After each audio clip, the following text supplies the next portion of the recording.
Dans cette capsule, nous allons expliquer comment prévoir simplement la géométrie d'une molécule. C'est Ronald Gillespie, chimiste anglais, qui mit au point la théorie VSEPR, dont l'acronyme signifie Valence, Shell, Electron, Pair, Repulsion.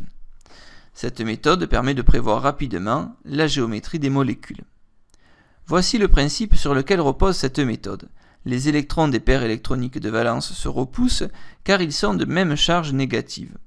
La géométrie adoptée par une molécule est donc celle dans laquelle les doublés d'électrons, liants ou non liants, sont les plus éloignés les uns des autres. Les 4 liaisons covalentes de CH4 se disposent donc comme 4 ballons de baudruche attachés ensemble et qui se repoussent, et la géométrie de la molécule de méthane est donc tétraédrique. Dans la suite de cette vidéo, on notera A, l'atome central de la molécule dont on souhaite déterminer la géométrie. Ce dernier est lié à P atome X et comporte Q doublé non liant E. La molécule d'ammoniac est donc notée AX3E car l'atome central d'azote est lié à 3 atomes d'hydrogène et possède un doublé non liant. De la même façon, la molécule d'eau est notée AX2E2. Attention, la molécule de trichlorure de phosphoryle sera notée AX4, tout comme la molécule de méthane, malgré la présence d'une double liaison. En effet, les liaisons multiples sont prises en compte de la même façon que les liaisons simples. Nous allons tout d'abord nous intéresser à des molécules simples où l'atome central A ne comporte pas de doublé non liant E. Afin de déterminer les géométries de ces molécules notées AXP, il suffit d'imaginer les figures décrites par P ballons de baudruche. Les différentes géométries sont alors schématisées ainsi. On obtient alors les géométries courantes linéaires, triangulaires, tétraédriques, bipyramidales à base triangulaire et octaédriques.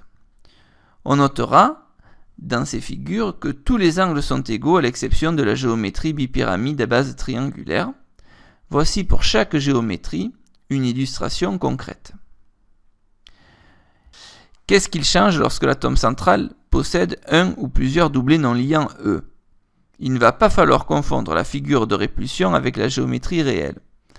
Prenons l'exemple de la molécule d'ammoniac, NH3, notée AX3E. L'atome central est entouré de 4 doublés d'électrons qui vont se répartir de façon tétraédrique autour de lui.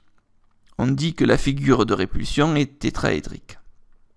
Étant donné qu'il n'y a pas d'atome au-dessus du doublé non liant, la géométrie réellement observée est une géométrie pyramidale.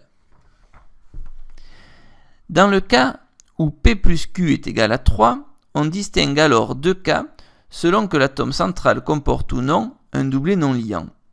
S'il n'en a pas, la figure de répulsion est identique à la géométrie réelle, à savoir une géométrie triangulaire.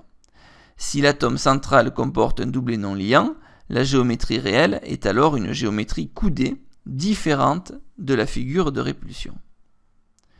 De la même façon, pour la même figure de répulsion tétraédrique correspondant à P plus Q égale 4, on observe 3 géométries. La géométrie tétraédrique identique à la figure de répulsion, la géométrie pyramidale et la géométrie coudée. Expérimentalement, on observe de légères déformations des angles par rapport aux valeurs données précédemment. Si les angles dans la molécule de méthane sont tous égaux à 109,5 degrés, ce n'est pas le cas pour la molécule d'ammoniac ou la molécule d'eau. Cela vient du fait qu'un doublé non liant est plus répulsif qu'une simple liaison, et donc les angles entre les liaisons NH pour NH3 ou les liaisons OH pour H2O sont inférieurs à la valeur théorique de 109,5 degrés. De même, une double liaison est plus répulsive qu'une simple liaison, ce qui explique que les angles observés pour la molécule d'éthène sont différents de la valeur théorique de 120 degrés relatif à la géométrie AX3.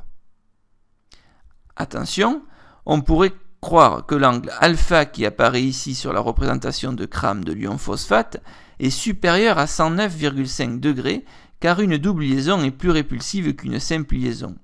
Il n'en est rien et l'angle vaut exactement 109,5 degrés. En effet, à cause de la mésomérie, toutes les liaisons PO sont équivalentes.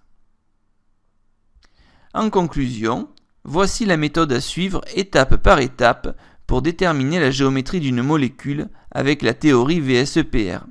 Cette méthode est illustrée sur l'exemple de l'ion SF3+.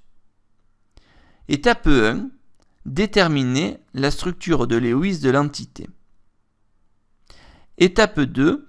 Le plus souvent, étudier la géométrie autour de l'atome central. Ici, c'est un atome de soufre. Étape 3. Écrire l'entité sous la forme AXPEQ. L'ion SF3+, s'écrit AX3E1, car le soufre est entouré de 3 atomes de fluor et possède un doublet non liant. Étape 4.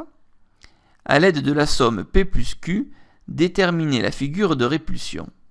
Ici, P plus Q égale 4, la figure de répulsion est donc tétraédrique.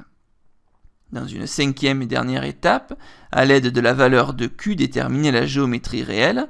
Le soufre possède un seul doublet non liant, la géométrie est donc pyramidale. Pour vous tester suite à la visualisation de cette capsule, il est conseillé d'aller faire le test qui lui est associé.